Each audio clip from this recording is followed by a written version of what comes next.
करने की राय है, खरीदना है सबसे पहले ग्लैंड फार्मा। ग्लैंड फार्मा में ब्लॉक डील के बाद आपके लिए खरीदारी करने की राय है, और जितना ब्लॉक डील हो उसकी प्राइस के आसपास खरीद पाएं वो बेहतर होगा। स्ट्रॉन्ग सपोर्ट जोन इसका है जो 1750-1775 की रेंज के आसपास का बनता है। ऊपर की तरफ के लेवल्स जो आ सकते हैं वो 1950 से लेकर 2000 के 2100 के, ये दो लेवल हो सकते हैं जो अगले 3 से 6 महीनों के लिए होंगे। और अगर आप इन्वेस्टमेंट के लिहाज से साल, 1.5 साल, 2 साल का व्यू रखें तो 2700 रुपये के बड़े टारगेट लेकर चलने चाहिए। इसलिए ग्लैंड फार्मा को, और आज जो भी मैं ब्लॉक डील्स में खरीदारी करने की राय दे रहा हूँ ये सिर्फ आज कल के लिए नहीं है, लॉन्ग टर्म के लिए, इन्वेस्टमेंट के लिहाज से। अगर आपका कोई 5-10% 1-2 दिन में बन जाए, आपकी किस्मत। इन्वेस्टमेंट के लिहाज से, डिलीवरी के लिहाज से खरीदेगा, ये मत सोचिएगा कि 9:15 बजे ब्लॉक डील में ले जाए, 3:30 के पहले मैं बेच के निकल जाऊंगा, उसमें आप फंस सकते हैं। इसको इन्वेस्टमेंट पर्पज से खरीदना है, और इन्वेस्टमेंट पर्पज से हमारा टारगेट 2700 रुपये का है, साल भर से लेकर 2 साल का। 2 साल नहीं लगेगा, साल भर में हो जाएगा। फार्मा शेयर जिस तरह मजबूत है, तो ये ग्लैंड फार्मा।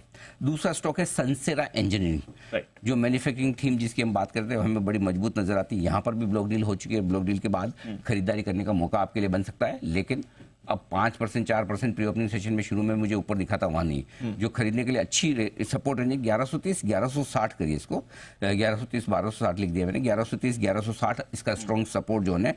इस रेंज के आसपास जब भी मौका मिले खरीदिए। हायर लेवल जो आपके लिए बनेगा वो बनेगा 1300 रुपये के आसपास का, अगले 3 से 6 महीनों का। और अगर आप इन्वेस्टमेंट के पर्पज से लॉन्ग टर्म के लिहाज से खरीदारी कर रहे हैं तो 1500 और 1700 दो टारगेट है। मुझे लगता है साल भर में ये स्टॉक आराम से 40-50% की अपसाइड अभी भी दिखा सकता है। मजबूत फंडामेंटल वाला स्टॉक है, क्योंकि ब्लॉक डील्स की वजह से अगर नीचे आता है, अगर एफआई विंडो में हो गई तब तो बात ही खत्म है, तब तो आप कुछ नहीं कर सकते, ले ही नहीं पाएंगे। लेकिन अगर मार्केट में, चूंकि इसकी डील तो मेरे ख्याल से एफआई विंडो में हुई, तो अब आप कुछ नहीं कर सकते, आप तो फिर मौका मिस है तो मिस है। तीसरा स्टॉक है बहुचर्चित इंडस टावर। अभी तक आई थिंक ब्लॉक डील के संकेत आए नहीं है दीप जी। अब 10% होगी, 18% देखने वाली बात है, दोनों के अंदाज लगाए जा रहे हैं। ये अच्छे खासे डिस्काउंट पे होगी, और जिन इन्वेस्टर्स ने पहले से यहाँ पर खरीदारी कर रखी है वो स्टॉक को होल्ड करें, क्योंकि क्या होता है कई बार आप 10% डिस्काउंट देखते तो आपका मन डगमगा जाता है, अरे यार मैंने गलती तो नहीं कर दी पहले लेके जी। करेक्ट। फ्रेश बाइंग आपको तभी करनी है जब ब्लॉक डील कंप्लीट हो जाए। कंप्लीट मतलब पूरी हो जाए, पूरी 10% वाली नहीं, 18% वाली। क्योंकि अगर 10% हुई तो ये 8% की तलवार अगले 2-3-4 महीनों में लटकी रहेगी।